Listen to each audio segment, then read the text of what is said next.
This is the final boss of Metaphor Refantazio. Scratchpoint says this does not bode well for the localization quality of Metaphor Refantazio. Whenever the usual suspects are at the helm, one can always expect a particularly unsavory flavor added to the script. Definitely want to keep an eye on. What do you guys think? Which localization do you like more? AI one or Neverwhere one? And enjoy the gameplay. A land grotesque as its people. Let us speak of the old vulture's last grasp at power. The tournament for the throne. So, summing up, our first trial is to slay a monster. Sounds like we've lost a few candidates already too. Poor bastards went after something too nasty for their headhunt.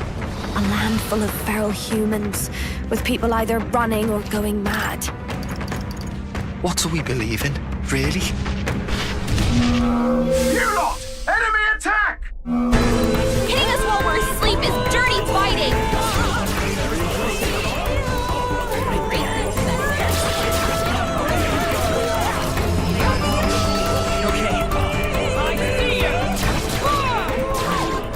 You're in this race to become king, are you?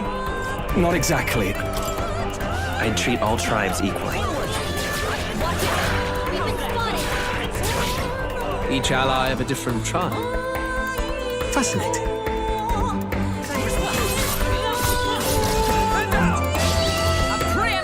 Fear and anxiety. They always lead the people astray. This place, it isn't a utopia. If that's the real world, then it can die alongside you! I will not let you die in vain. He'll be sending all traitors to the gallows. Not just us, but any innocent folks he doesn't find use for. It is a new dawn, and its light shines upon Lord Luis's king.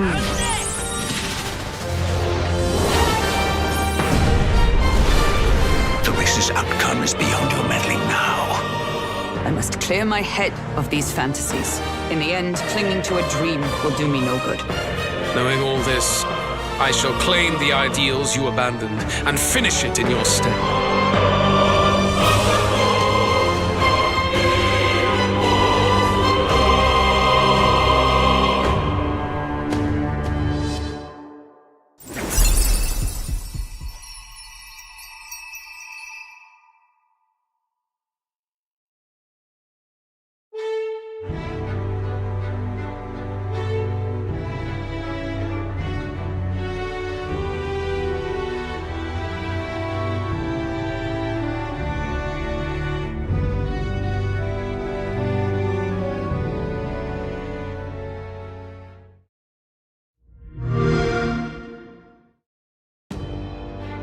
Hello everyone, I'm Katsura Hashino, the director of this title. For those that may not know me, I've worked on titles such as Shin Megami Tensei 3, Persona 3, Persona 4, and Persona 5 among others. Our program today is about Atlus's upcoming RPG, Metaphor, to share the latest information with you. As we announced in the trailer earlier, the release date is confirmed. The entire team is grateful for the positive feedback we've received since the announcement. But for some of you, perhaps this is the first time you're seeing Metaphor. This work is being brought to you by not only the Persona team, but in collaboration with renowned artists to create a brand new RPG. With this team, we decided to challenge the fantasy genre, aiming to create a game we can call a culmination of our RPGs. Our hope is that not only Atlus fans, but those who have never played our games, and RPG fans around the world will give this game a shot. Today we'd like to spend some time introducing the gameplay experience of Metaphor, as I talk over while playing the game. Please check out the Atlus YouTube channel for more information that will come further down the line. We'd love your support. Please subscribe. Before I start playing, let me introduce the premise of the story. In this game, you'll be forging bonds to support your claim for the throne. but it's the unique take on this that we hope puts a spin on the classic tale. In a kingdom thrown into chaos by the king's assassination, a royal magic is triggered that establishes an election. This magic allows any individual of any social status to become the next king by gaining the people's support, which sets a battle for the throne in motion. The protagonist gets involved, and the journey will take him around the world. It's a journey that I hope you enjoy, as it's unique to this game. You'll meet various allies of different tribes, rivals who stand by their own ideologies, and terrifying monsters called humans will stand in your way. The story's brimming with fateful encounters like this.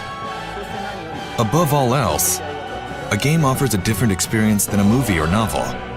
So to prevent this from becoming just a vehicle for our tale, we've gone to great lengths to flesh out the experience into an exciting, fully fleshed game. There's lots to be excited about, so I hope you'll stay with us till the end. Let's get started, shall we?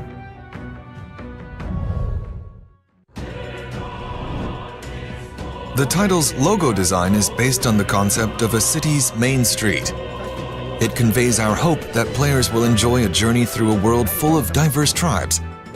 If you don't mind, let's start at the beginning.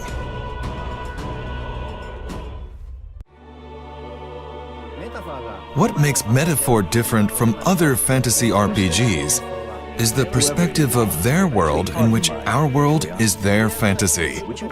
After players enter their name, they must answer the questions. Is fantasy limited to the confines of imagination?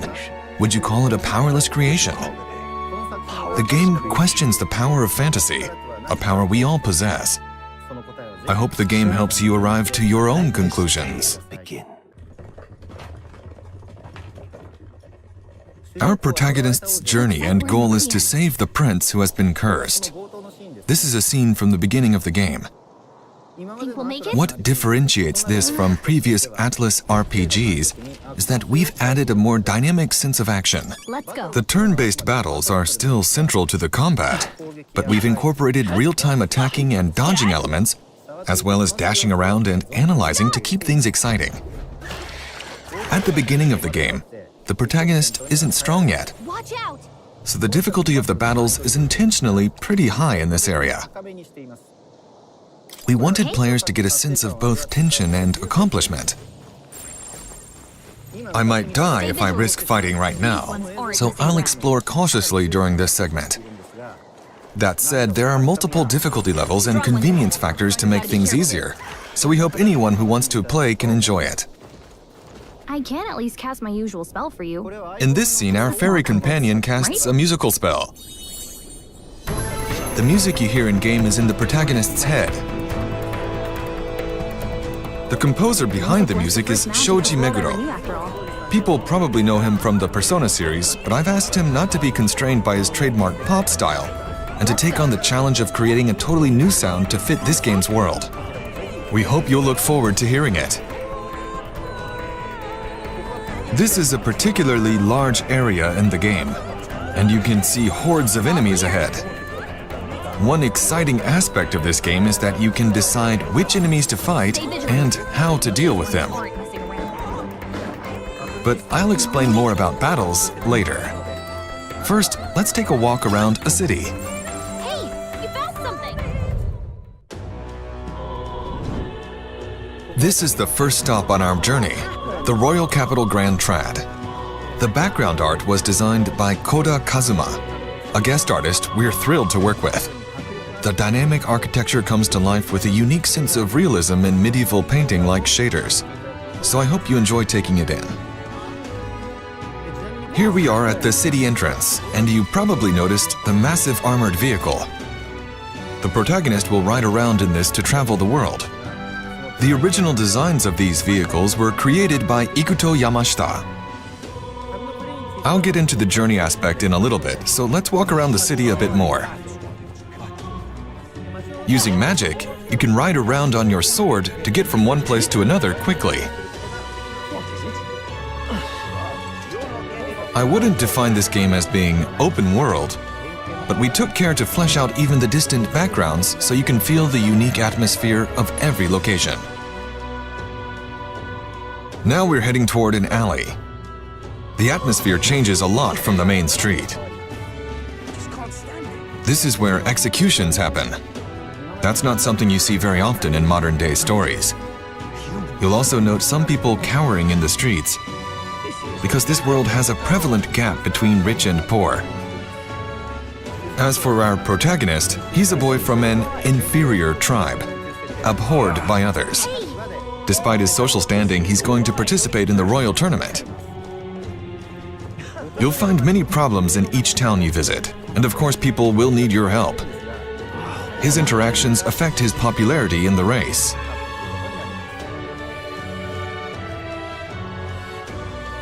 Let's check out the town map. You can see where you're currently located, and then instantly move anywhere you've previously visited. This should help make the journey more comfortable. Let's zoom out to the map of the entire kingdom.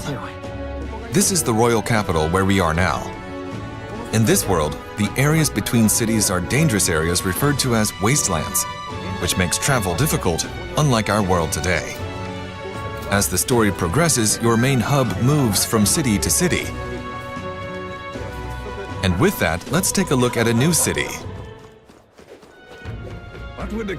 This is Martira, a town we're unveiling for the first time. It's a pastoral town, quite a contrast from the capital. It may be normal in other fantasy RPGs, but through these acts of traveling and staying at new places, I hope you get a true sense of being on a journey, which is a difficult thing to convey in modern-day stories. By incorporating a unique sense of daily life into traveling, we've made taking a trip feel as real as possible in this game. You'll encounter all sorts of things on the road, so please look forward to how the story unfolds. Let's drop in at the recruitment center in this city. Here you take requests to fight dangerous monsters. These threats to the city are called bounties. Bounties give you some nice rewards, which hopefully encourages you to challenge them. And that's really just one of many challenging aspects the game has to offer. This is the weapons shop. Each city you stay in has various facilities, and in this game your choice of equipment is especially important.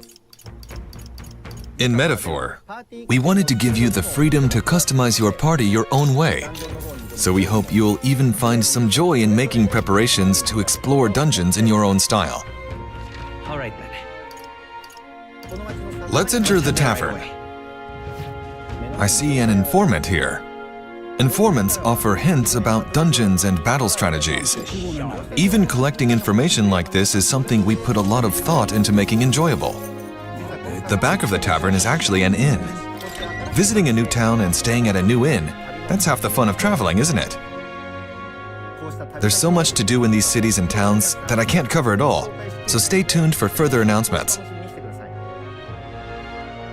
Moving on, let's hop into the Gauntlet Runner and head to the battlefield.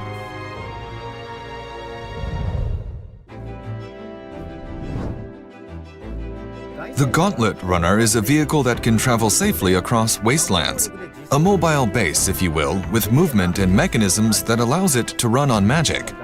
So our protagonist and many others travel in their Gauntlet Runners to gather popularity. Let's go ahead and board.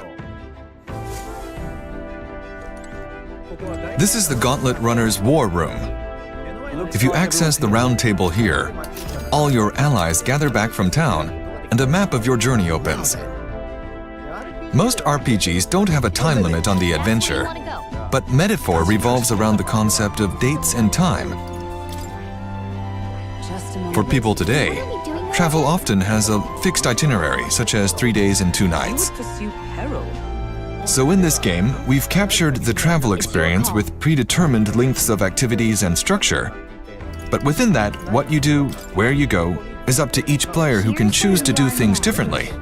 You're free to spend your time as you please. Here we have the list of quests I've accepted. You have a set time frame to complete the main story objective at each location you visit. But these side quests play an important role in the story too. Some require fighting strong enemies, while others may offer rare equipment. The order in which you take on these quests will have a great impact on how difficult the battles feel.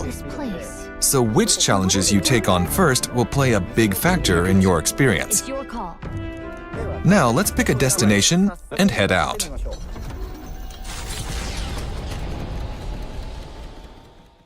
Okay, we have departed. In most games, you arrive at your destination instantly, but here you're inside the runner, heading toward it. Imagine, for example, living in a camper with your travel companions. Cooking, conversing, camping, and more.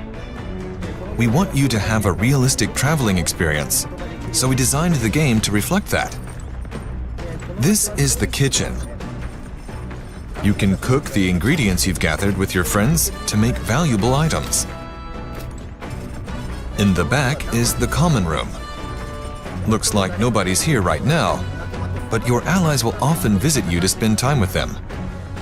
There is also a collection of books for you to read. Or if you'd rather not do anything, you can sleep here. As you can see, we have Japanese-style capsule-shaped beds. The Gauntlet Runner's interior is quite spacious and even has its own engine room. Here's a washing machine, and you'll find cleaning supplies too. I hope you're excited to learn more about how they play into things. You're not limited to staying inside the Gauntlet Runner. If you climb up the ladder to the deck, you can see it moving through this massive world. You can even see monsters soaring overhead.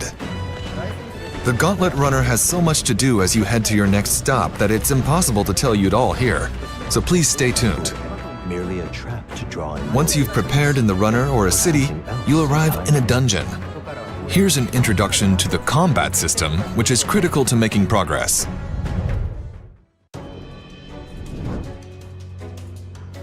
This is the entrance to a certain dungeon.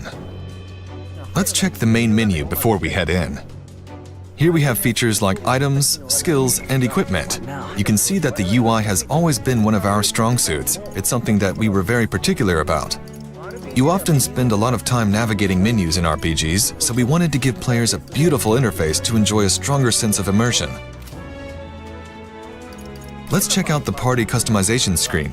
The key to strengthening a party in Metaphor lies in the job system, and the growth of these jobs is critical to advancing through the game. In Metaphor, the power of these jobs is called archetypes. Archetypes are a very important element to this game, which I'll give you a few more details on. By confronting their anxiety, the protagonists acquire these archetypes, a special power. Think of them as heroic figures everyone possesses. Their powers manifest in various forms throughout the game. Examples of some archetypes that show up early in the game include the Seeker, who is an all-rounder in battle, the Mage, who strikes weaknesses with offensive magic, and the Thief, who can plunder resources. But the key point of the system here is that the character can undergo a transformation, taking on the appearance of various heroic figures and then use their skills to fight. Let's enter the dungeon and take a look at what kind of combat is possible. New skills? Once you enter the dungeon, use your fairy companion's power to analyze your surroundings. Everyone all right? This will give you a sort of ranking of nearby enemies. And by that I mean how strong they are. As you can see, many enemies are glowing blue, which indicates a lower rank, in other words, weaker enemies. One of the things we kept in mind during development was our goal to make the game as fast-paced and exhilarating as possible. I think that's all of them. You found something. Tedious and slow-paced enemy encounters can ruin a game's rhythm, especially if you know you can win against weaker enemies. We're not alone. Keep an eye out. Now you'll notice we have a large monster ahead. More dangerous enemies give off a yellow glow. If the analysis indicates they're formidable, you should approach cautiously, unlike before. Pressing the squad button will call your party members to your side, transitioning us smoothly into a turn-based battle. If you initiate a squad battle before the enemy notices you, you earn a bonus first strike just like this.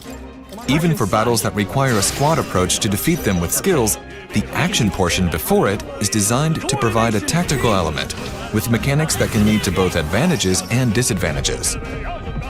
The squad option allows you to engage and enjoy tense, tactical battles without even drawing close, and using a variety of skills and strategic actions. The party customization is highly flexible and strategic, so we encourage you to create your own unique and powerful party. We have just annihilated the enemies.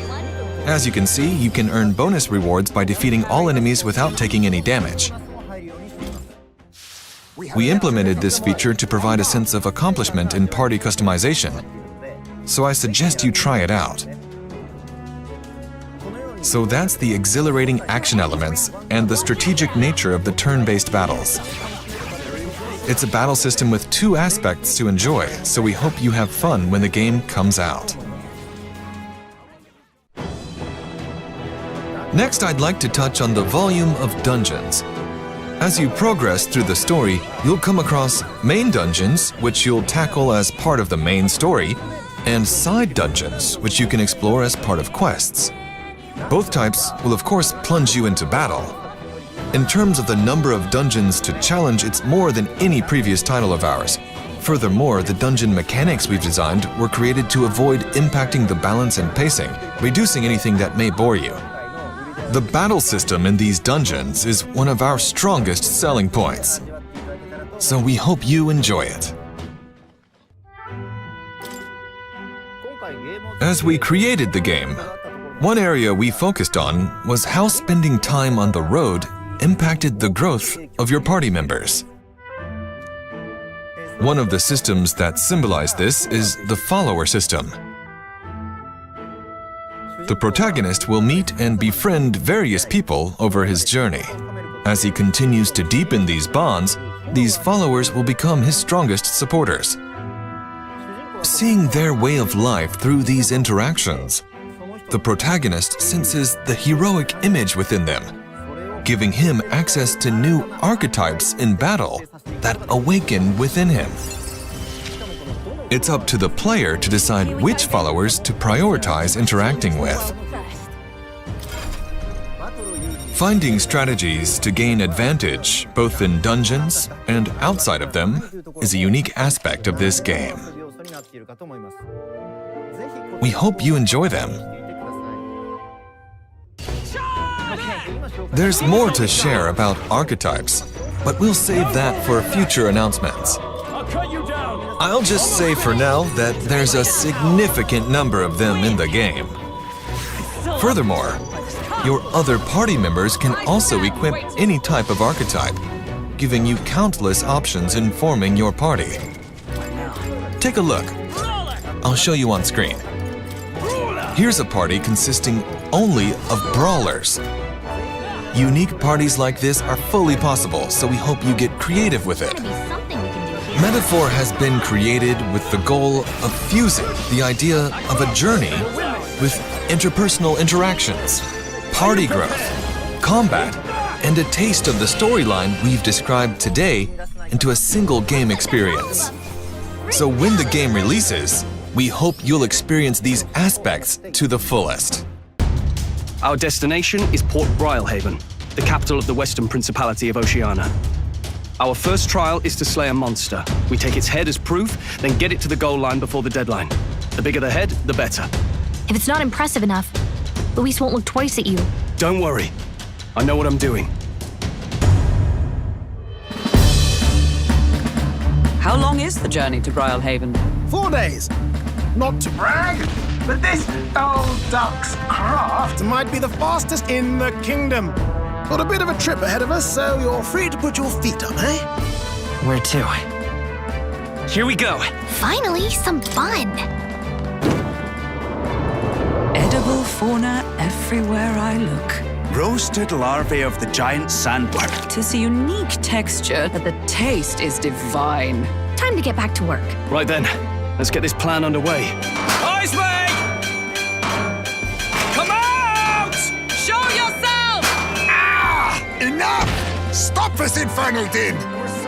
Besides, didn't you hear what it is they're actually looking for? It's about whoever can bring in the biggest monster head, right? If you imbeciles can't even get that straight, you've no chance of winning. You would count your new friends as reliable warriors, correct? We've overcome plenty of obstacles. Let's believe in the strength that got us this far.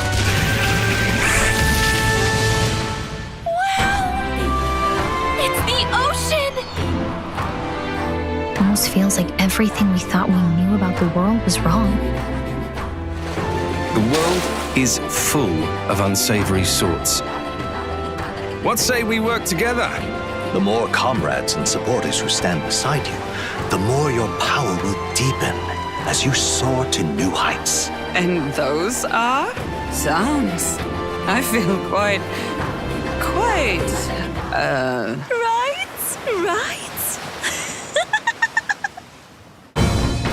I'd thought for a long time that if I wanted to feel accepted, I'd need power, status. I just needed allies, friends.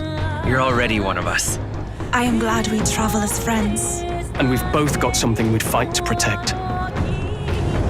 If thou wouldst change the world by thine own hand, venture forth. Thy journey shalt reveal thy soul's mission.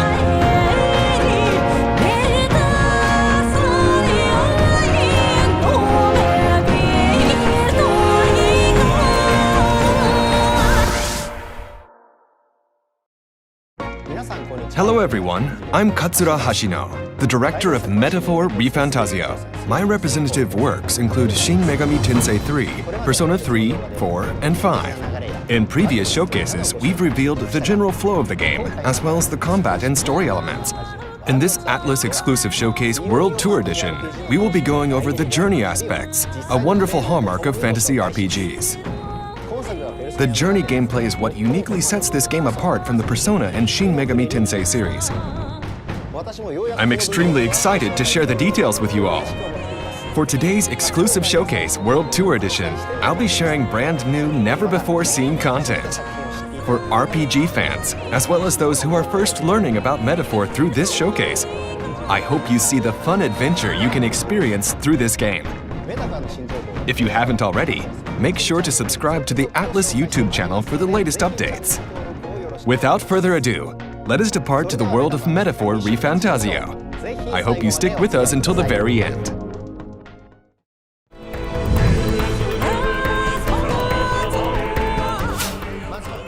First, let us start by reviewing the beginning of the game.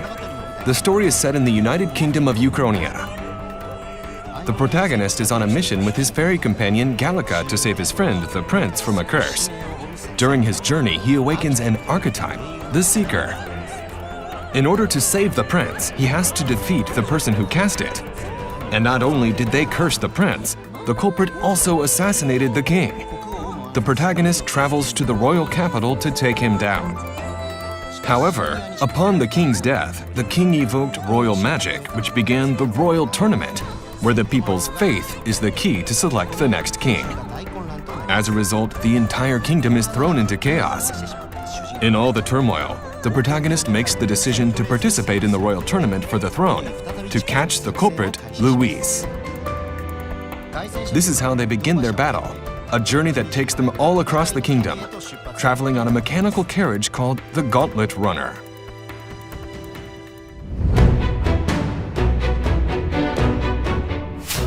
This is a town out in the countryside that the party visits in the beginning of the story.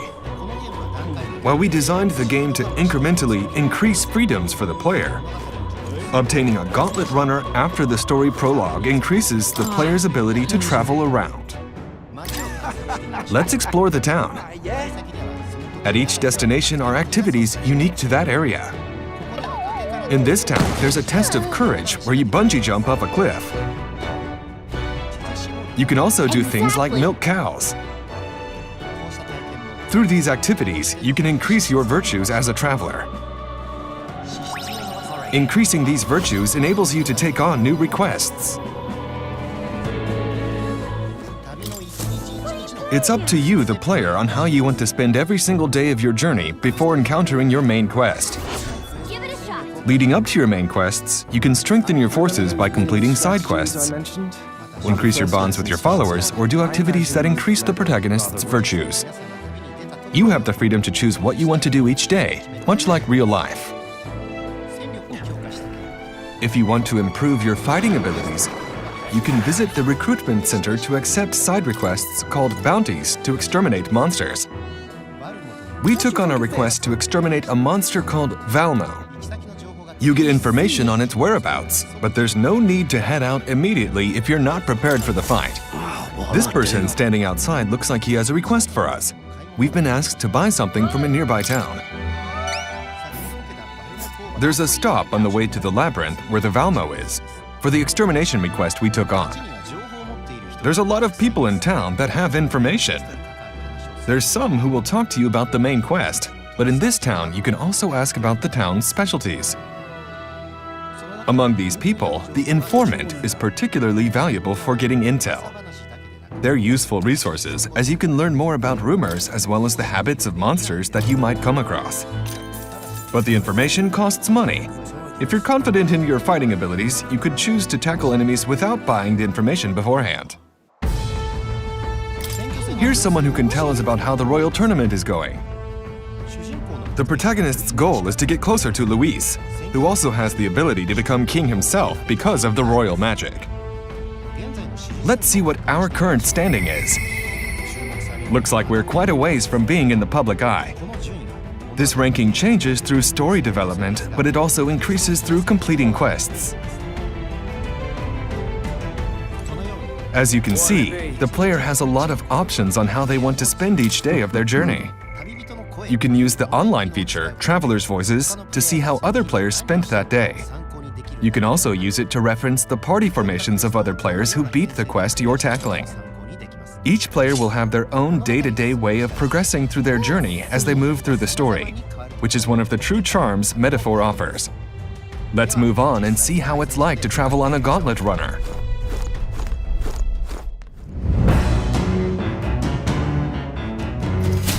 When you open the map, your allies will give advice on destinations and tell you what the schedule will be.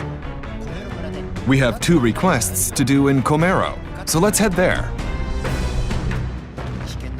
It's dangerous outside of town, so traveling is done by Gauntlet Runner. While on the road, you can do things you might do in real life when on a camper van, such as reading or cooking. How you perform in battle can vary greatly depending on how you decide to prepare yourself while en route somewhere. Your allies have their own things they do while on the Gauntlet Runner. Let's try talking to Stroll to see what he's up to. Hey. He invited us to do weapon maintenance with him. It looks like maintaining your weapon hones your courage. By improving your virtues like this, others' perception of the protagonist changes. My name is Brigitte. I run the show. It's particularly indispensable for gaining cooperation from your followers, so we should do what we can to raise these virtues. Players are free to choose how they spend their time while on the Gauntlet Runner. You can make special items in the kitchen, or even do laundry with your allies. Looks like we found an item from the laundry. Someone must have been hiding it. Like how you spend time in town, players can choose what to do and enjoy their journey at a smooth pace. You can also stop by a nearby village if there is one. We got something. Let's go hand it to our ally right away. I knew it! This thing's the genuine article, a real... We finished our request from Muras, the Gauntlet Runner engineer. Thanks to that, we awakened the Gunner archetype. Completing quests like this is an important factor for deepening your bonds with your followers. Let's go buy the eggs that someone requested we get for them. They're also selling bath salts that you can't find in town. You can buy valuable items like this on your travels, so you should try visiting as many places as you can.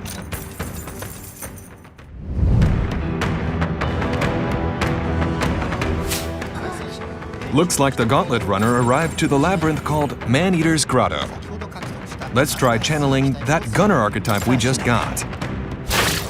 The gunner can attack quickly from afar in fast battle, so it's relatively easy to get an advantage and move to a squad battle, even for those who aren't that good with real-time action. Let's go! In squad battle, the gunner shoots ranged physical attacks and also maintains its attack power from the back row. One of the benefits of improving your bonds with your followers is that you can obtain new archetypes, which gives you more strategies to use in battle in addition to unlocking all kinds of useful abilities you can use in battle. Stand ready! By the way, you can always return to your base town from the dungeon in an instant, so if you feel underleveled, you can always retreat. If you can't complete a dungeon within a day, you can set up camp in front of the dungeon and go back to tackling it the next day. However, don't get too distracted on tackling dungeons that you forget the time limit for your main mission. Is this right? What we just looked at were dungeons for the many side quests we have in store for you.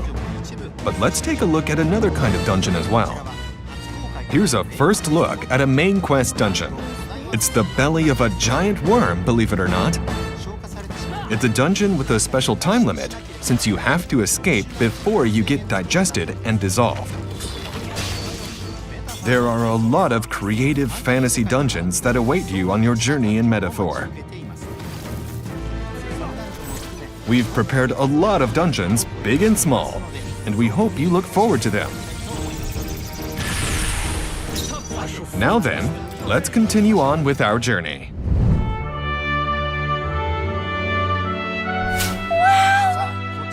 Here's a first look at the town, Port Brilehaven. City of Water, Brilehaven.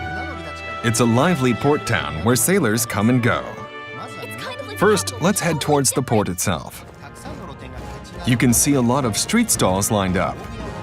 Let's take a look at the armor shop. Thanks to one of my followers' abilities, I can get a discount here. And after talking to the owner, it seems like there'll be a sale soon. Here's the port area. There's some strange balls of water. There are a lot of strange sights throughout the area of Brilehaven. There's also a coliseum further inside the city. Can you tell how many things are in store for you to do? Let's keep walking. Now we're in the area where the tavern is. There are a lot of inns too. Business is booming from people coming in for the royal tournament for the throne. Here's a seafood restaurant, which you might expect from an ocean town. And of course, since we're in a new town, there's new activities for us to experience. If you wanted to take in the sights to hone your virtues, you can take a boat tour around town or see the special view from a viewing spot up high. Oh, yeah? The more you progress through the story, the more there is for you to do.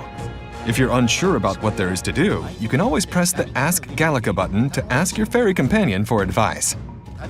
She'll always help show you around, like a concierge for your travels.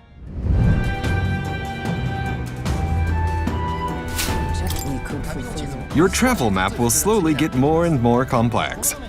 As you can see on this screen, there are multiple routes you can take to get to the same location. If you visit multiple places in one stretch, the number of days you use will decrease proportionally, but you may end up needing to tackle battle after battle, so you'll need the power to match. Planning your travel route is another area of the game where you'll have to strategize carefully. Despite how tough gauntlet runners are, it's still dangerous to go around at night because of the monsters running free. So at night, the party pause their travels and rest up at a campsite. Here you can take your pick of nighttime activities, such as having a relaxed conversation with your allies or taking a bath. Let's try taking a soak in the cask tub at the back of the deck. While we're at it, let's use the bath salt that we bought at one of the villages before. It has a relaxing effect, which increased the protagonist's stats.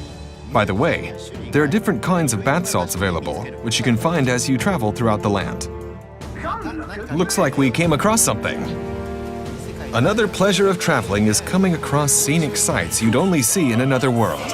An ally will draw you a commemoration sketch. If you give it to one of your followers, a young girl who's awaiting your return in Grand Trad will be happy.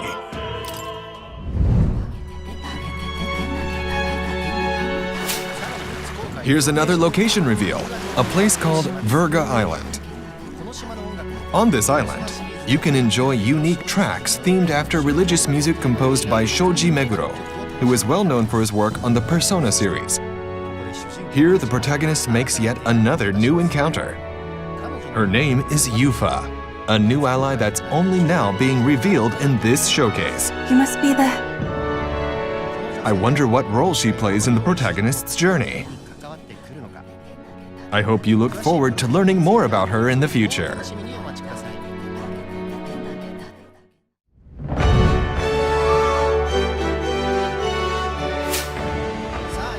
So, what do you think?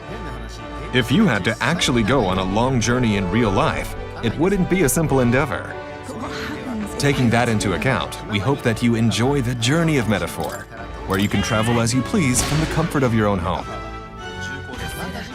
Though we've largely focused on the profound fantasy elements of Metaphor, simply, it is also a game filled with the joys of traveling from town to town, an element we hope for in fantasy RPGs. Though this title is a rare attempt from us at the fantasy genre, we aim to make this a culmination of the efforts in our previous RPGs. We hope everyone, including fans familiar with Persona and Shin Megami Tensei, as well as those who love fantasy RPGs, enjoys playing Metaphor. We've shared information on Metaphor's world setting and story, battle system, and other aspects of the game in other showcases. Please feel free to take a look at those if you haven't already.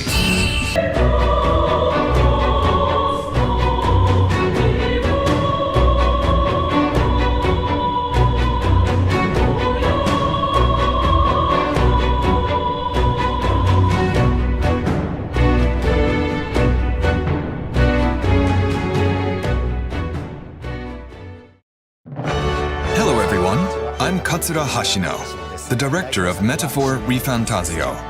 You may know some of my previous work including Shin Megami Tensei 3 and Persona 3, 4, and 5. At Summer Game Fest held in Los Angeles, California, we announced there are 14 archetype lineages, which amount to more than 40 archetypes. Understanding the various archetypes is crucial to mastering this title's battle system. In this edition of the Atlas exclusive to Metaphor Refantazio Showcase, we will dive deeper into the different types of archetypes and how to use them. For those who haven't watched, in our previous showcase, we introduced the overall game flow. We will continue to reveal new content on Metaphor Refantazio on our Atlas YouTube channel, so please be sure to subscribe. Let's get started.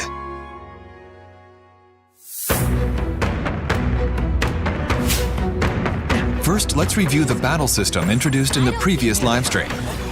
Metaphor features a turn-based and action-oriented battle system where enemies of lower rank are defeated through real-time action, allowing you to proceed at a quick pace. In this innovative battle system, against higher-ranked enemies, players can use the real-time action to enter turn-based combat with an advantage. Metaphor incorporates tactical planning through action into its established systems, along with a high degree of party composition freedom through job changes. Central to this approach are the game's new job types known as archetypes, which players can equip to their protagonist. To prepare these archetypes for the protagonist, it's crucial to first introduce the facility known as the Academia. Now, where was I? In the early stages of the story, the protagonist gains access to a mysterious location called Academia. As you can see, it's a place adorned with a plethora of books, giving it the atmosphere of a sanctuary of knowledge. The individual in Academia has high hopes for the protagonist's awakened archetypes. I've been waiting. He is well versed in archetype knowledge and will lend his support to the protagonist's journey, helping him to awaken archetypes. Archetypes are managed in lineages such as this one, branching out as they are acquired during the journey. This is a game screen from the early stages of the story, so right now we only have access to the initial archetypes with basic skills. But once you're able to swap archetypes, the real game strategy begins. Details on how the protagonist comes to visit this place will be shared in detail in subsequent updates, so please look forward to it. Now, I'd like to introduce the types and characteristics of archetypes, as well as details about the related battle systems, including some that have not yet been revealed.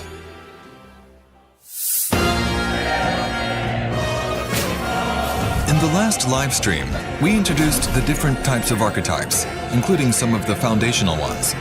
The versatile Seeker, who is a well-rounded archetype. The Mage, who can exploit the enemy's weak points with powerful magic. The Thief, skilled in abilities like robbery. The Brawler, who excels in physical attacks using their fists. In terms of other initial archetypes, we have the Warrior, who excels in sword attacks.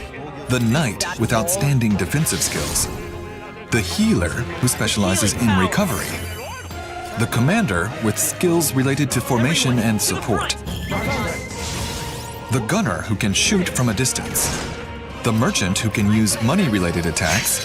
And the Faker, with tricky moves. As the game progresses, players can unlock evolved archetypes such as the Masked Dancer, whose skills and resistances can be freely changed with equipment. The Summoner, who is perceived as a highlight in job change games with its power to summon monsters. And the Berserker, who has tremendous destructive power. There are 14 basic archetype lineages, and when the variations of each archetype are added up, in total there are more than 40 archetypes available.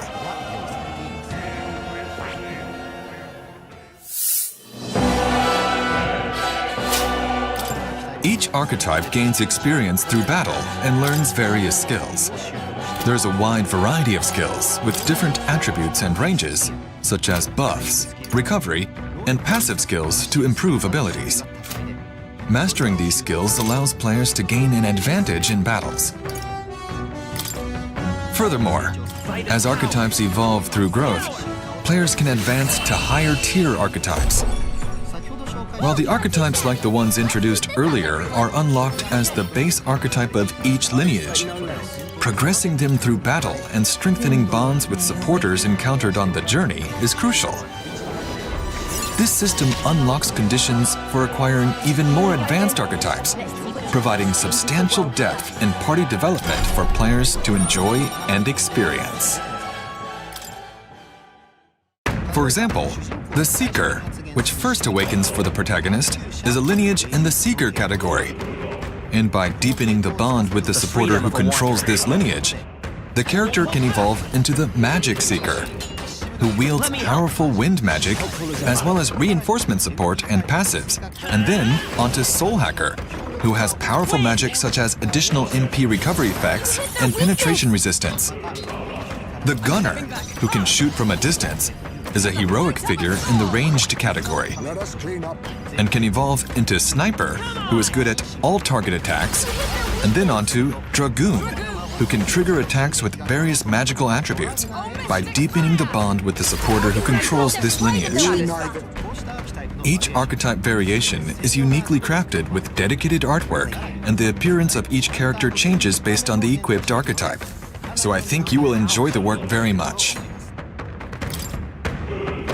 This title was created with the cooperation of guest creators, including Koda Kazuma for the background concept art and Ikuto Yamashita for the Gauntlet Runner design. The archetype designs, boasting over 40 variations, are not only designed by Shigenori Soejima, who is in charge of character design for this title, but also by Yuji Himukai, the character designer for the Etrian Odyssey series, who is likely familiar to Atlas fans. The Etrian Odyssey series is a dungeon-crawling RPG based on creating characters from a large number of jobs and organizing them into parties. And the fact that we have incorporated the ideas of the creator who has consistently been in charge of the design of the series is not only impressive, but also an appropriate element for the 35th anniversary title of the Atlas brand. So please look forward to it as well. In the last livestream, we explained the archetype system that allows you to transform at any time during a battle and activate their skills after entering a turn-based battle with the squad button. Today I would like to introduce the archetype battle system in more detail. Against higher-ranked foes, players can stun enemies with fast action before engaging in advantageous squad turn-based battles. However, if attacked by enemies first, The turn-based battle will begin with a disadvantage. Players who prefer certainty in their attacks or struggle with action sequences should not try to take on the enemies through fast battle, but rather use the squad button to engage in turn-based combat. Depending on the situation, players are encouraged to adapt between high-risk, high-reward combat and low-risk, low-reward strategies. The squad battle is a turn-based battle system adopted from Shin Megami Tensei 3. In this system, the number of actions per turn is determined by the number of party members, and the number of actions increases if the enemy's weak points are exploited. So, strategize your next move wisely. You can eliminate enemies unilaterally without giving them a turn. However, this system is a double-edged sword, since this also applies for the opponent. If enemy attacks exploit your party's weaknesses, then your party's turn may not come for a while, leading to challenging battles. Metaphor is an evolution of our command battle system that has been cultivated over the years, and its innovative archetype system is unique to this title. I think we're in the clear. In command battles, players can change the party formation, front and back, and each archetype has its optimal position of strength. For example, the mage can cast magic from the back row to compensate for its weak point, low defense, to some extent, maintaining its attack power. The knight can withhold its attacks and attract enemy attacks from the back row, and therefore induce enemy attacks with minimal damage. Only a flesh wound. The gunner, who can use shooting, is an archetype that specializes in long-range attacks from the back row. The commander can change the formation of all members with its skills, allowing each player to freely create their own strategy. I shall fight as the noble I am. There is a special technique called synthesis that differs from normal skills. Synthesis, which means integration in psychological terms, is a system that allows archetypes to combine with other party members' archetypes. It can activate a special technique that is not available otherwise.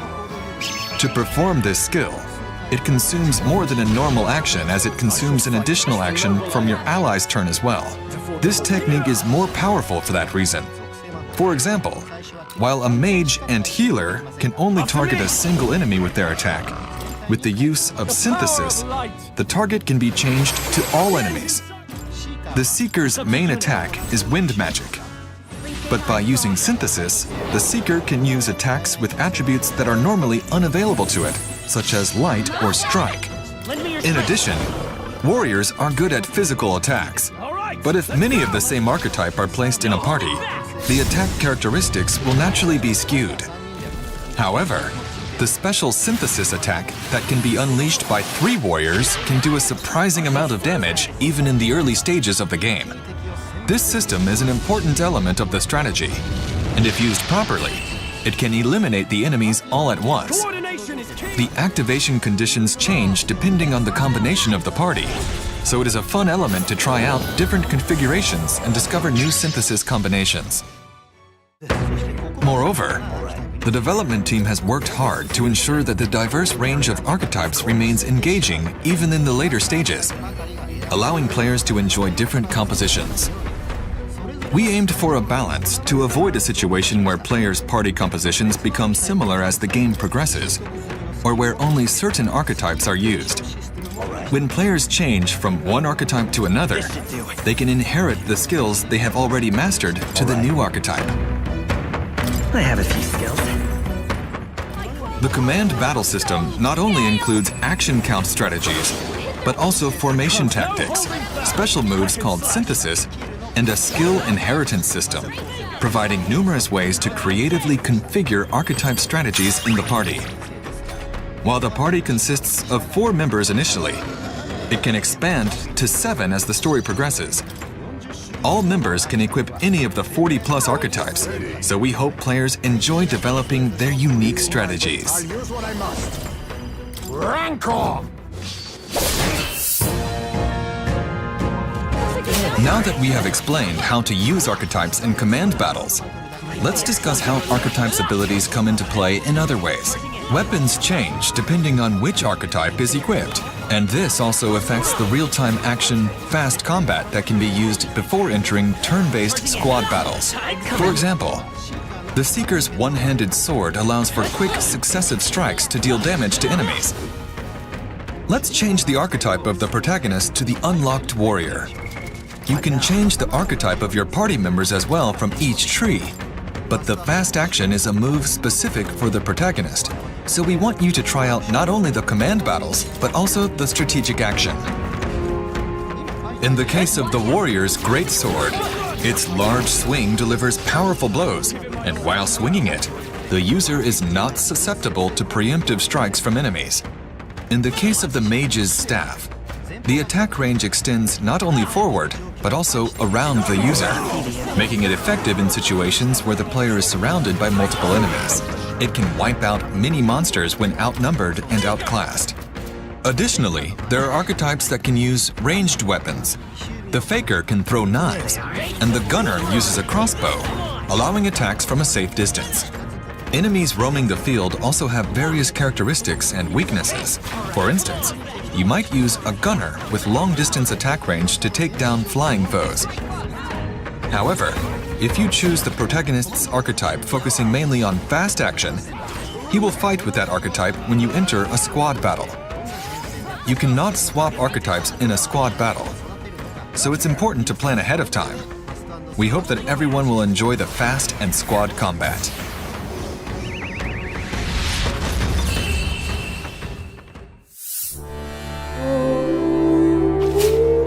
Let me also talk about the dungeons. There are various enemies in the dungeons.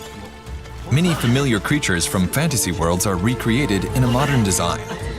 Some enemies that ambush you, some that hide underground, and some that appear in a group.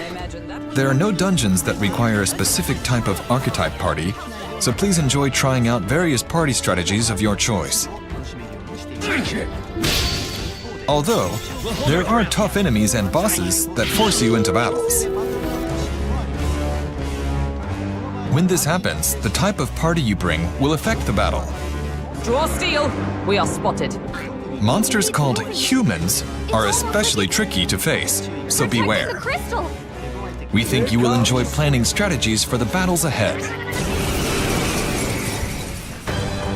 Moreover, the degree of freedom in party formation and the fact that the difficulty level varies depending on which quest you conquer first can affect the perceived difficulty of battles.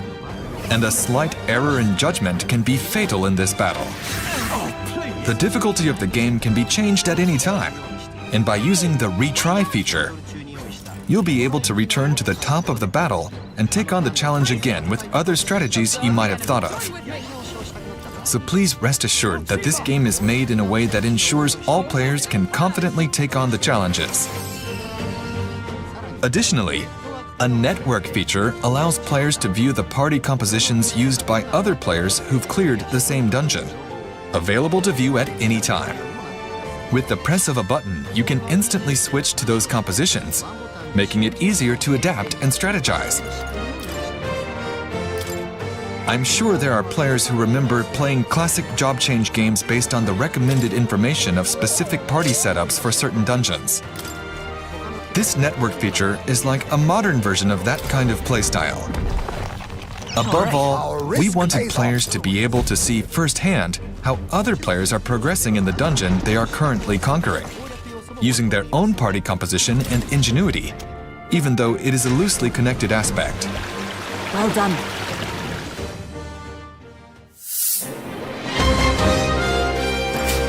So, what did you think? In this video, we have introduced the various types and uses of archetypes.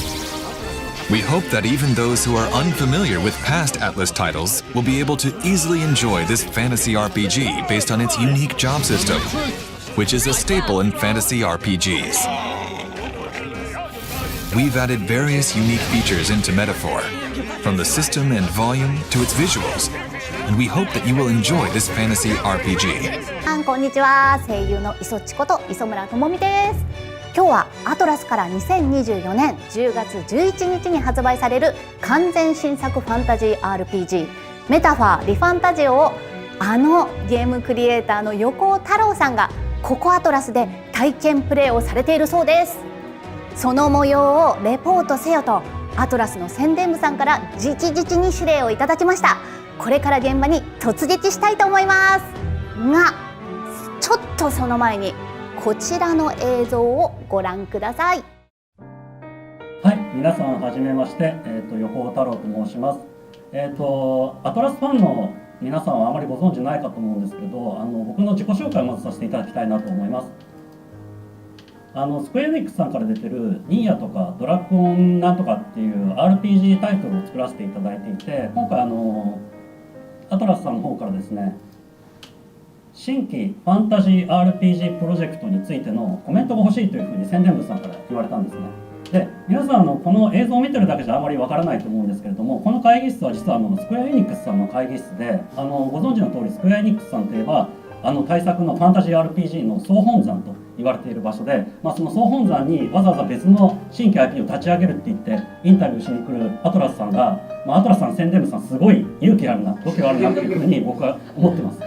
で、皆さんにちょっと一点知っておいていただきたいことがありまして、どういうことかと言いますと、それは日本のゲーム分布図、こちらの方をちょっと知っていただきたいなと思っておりまして、それが何かと言いますと、こちら、縦軸にファンタジーと現代で、横軸にポップとリアルっていう風な、こういうマトリックスになってるんですね。で、日本のゲーム業界がどうなってるかっていうと、まずですね、右上にファイナルファンタジーがドーンといまして、左上にドラゴンクエストがドーンといます。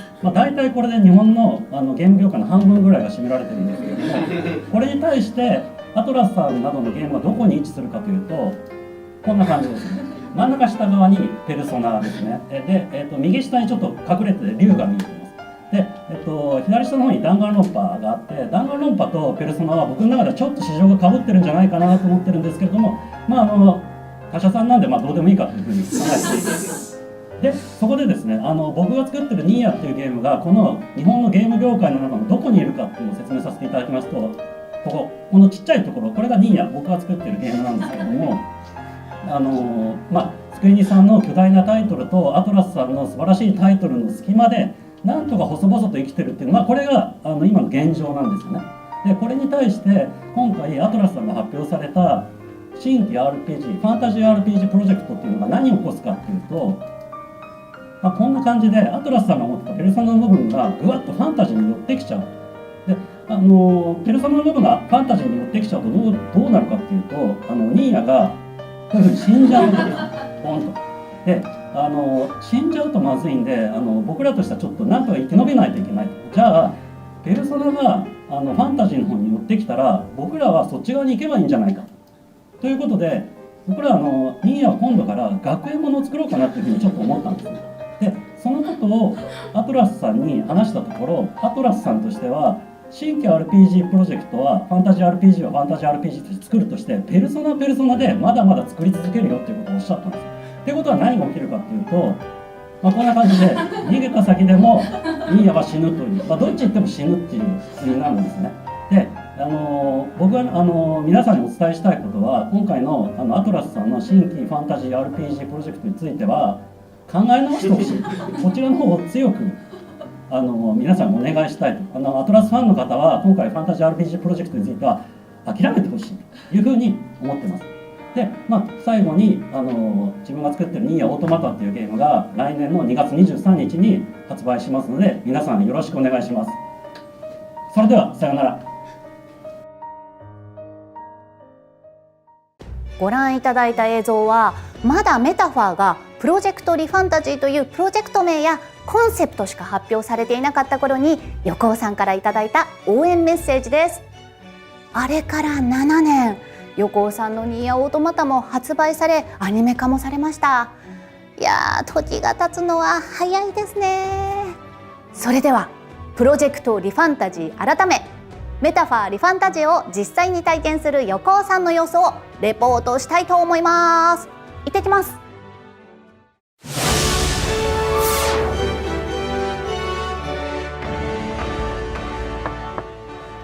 失礼します。横尾さん、お久しぶりです。横尾さん、横尾さん、横尾さん、横尾さん。ガムテープ拘束されてる。何これ、怖っ。はい、カットカットカット。ダメだよ、メタハはねもう名作なんだから、もっとね面白そうに、そうファンタジオを感じたいのよね。ファンタジオ、ぜひ。ファンタジオっていうか横尾さん。お久しぶりです。横尾太郎です。じゃあこっちの横尾さんは何ですか？道端で拾ってきたアトラスの社員さんですね。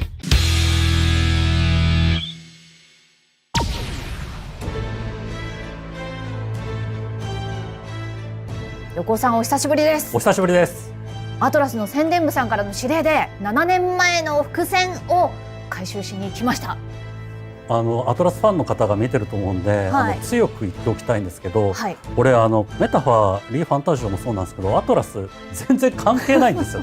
赤の他人です。俺いつもこのコンビでなぜかやらせていただいてるんですよね。そうですね。僕これ今マスクで出てるんです。これニーヤっていうゲームのキャラクターなんですけど、これスクエアエニックスさんのタイトルで、前回のインタビューの時とかなんかスクエニの会議室にアトラスの宣伝部さん来られて相当肝が座ってんなって俺思いましたけど、とにかく僕関係ないんですけど、呼ばれてここに来ました。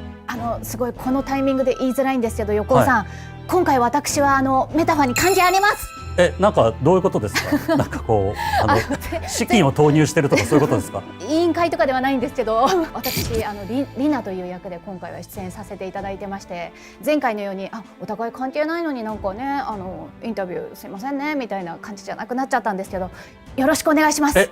前回のつながりで声優さんのお仕事を新たに増やしたってことですか？メタファーの。なんかそうですね。俺に来てないですよ、そのオファー。横尾さんもご出演されたい。俺全然やりますよ。はい、主人公なんかちょっと髪の青っぽい子、あれとか全然やりますから。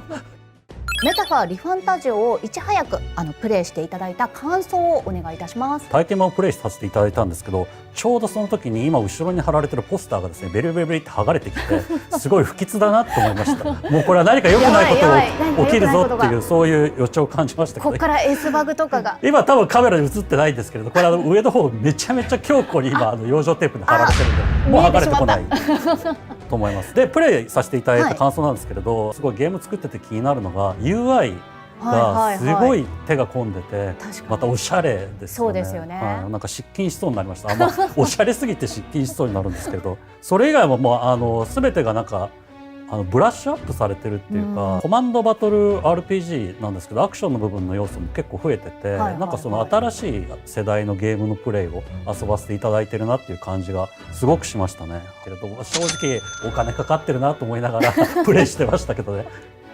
はい、ありがとうございます。続いての質問なんですが、ちょっと待ってください。僕はちょっと思ったことがあるんですよ。はい、何ですか？アトラスさんすごいこれ呼んでますけど、俺別に特にお金もらってるわけでもなくて、そうですね。なんかすごいただ単に来たおじさんっていう形なんですけど、もう無駄なことはしたくないんで、ここで俺宣伝を入れます。ぜひそれは入れていきましょう。はい、アトラスのファンに向けてスクエニの RPG の宣伝をするっていうことをやります。ニーヤオートマタっていうゲームを出しました。スイッチ版も出てますので、皆さんぜひ遊んでください。はい、今編集さんテロップを入れてください。はい、いやちっちゃい。大きい大きい。はい、戻して空気をはい、それではい、OK です。はい、というわけでニーヤオートマタっていうゲームをリリースしてるんで、ぜひ知らない方は遊んでみてください。お願いします。では続いての質問に入らせていただきますが、メタファーリファンタジオのチャレンジについていかがですか？最初に伺ってたのが、このメタファーがアトラスが原点回帰して王道かつ新たなファンタジー RPG っていうふうに語ってるんですけど、率直な感想を言うと、これが王道なんだって俺思いましたけど、なんかいろんなところがいきなり歪んでて、さすがアトラスさん風味だなっていう、そういう意味でも、アトラスさんファンの王道は普通の人類の王道ではないんだなっていうことを痛感した体験版でしたね。オールドなっていうかクラシック的なファンタジーだと私も思っていたので、意外とプレイしてみると、今までのアトラスさんのなんか血というかは脈々と感じるなみたいな、そういう感じではありましたよね。そうですね。特に俺ボスとかの気持ち悪さが突き抜けてるなと思ってて、これをデザインした人とはあんまりいい友達になれないなっていうそういう嘘です。友達になれると思いますけど。そのぐらいインパクトのあるボスでした。ぜひ皆さん体験版とかで見ていただきたいですけど、本当になんか言葉を失う感じのボスですね。そうですね。もともとヒエロニムスボスっていう中世の画家のデザインを流用って言い方悪いなイメージパクってきたってことですか？いやインスパイアを受けて、はい、そういうボスなんですけれども、でも横尾さんの申し訳ないですけどニーヤのボスもかなりいやもうちょっと心外です。こんだけこんな恐ろしいボスをデザインした気持ちにはなってない。そうですかね。なんかうわえぐいキャラクター出てきたわって毎回思いますけどニーヤも。まあというわけで人の作ったゲームのボスは気持ち悪く見えるというお話でしたけれども、はい、ここでまた新しく宣伝を入れます。はい、先ほどお話ししたニーヤオートマタというゲームのアニメをまだ放送中なので、ぜひ皆さん見てみてください。はい、テロップ出してください。はい、よろしくお願いします。